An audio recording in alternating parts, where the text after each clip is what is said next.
সুদাকে phone. Hello বল ভাই। ভাই একটু ভাবছি একটা গাড়ি নেবো, কি গাড়ি নেবো বলতো? কোন দুটো গাড়ি গেলা? কোনো গাড়ি বলতে সে কেটিএম তো? হ্যাঁ হ্যাঁ কেটিএম। কেটিএম গাড়িটা নেবো ভাবছি, কিন্তু পয়সা নেই আমার কাছে। পয়সা নাই, গাড়ি নেবে। আমার কাছে একটু ভালো কাজ আছে, করবি? হ্যাঁ হ্যাঁ হ্যাঁ, কি কাজ? কোথাও রয়েছিস? আপনার কাছে আয়, চলে আয়। হ্যাঁ চললাম দাদা।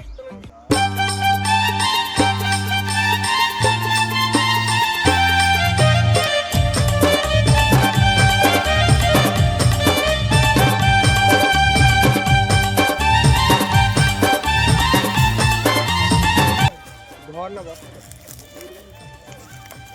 মা, এইসব কাজ আমি করবো না, আমি কেটিএম গাড়ি নেবো না, দরকার নাই। তাহলে তো কেটিএম গাড়ি নিতে হবে।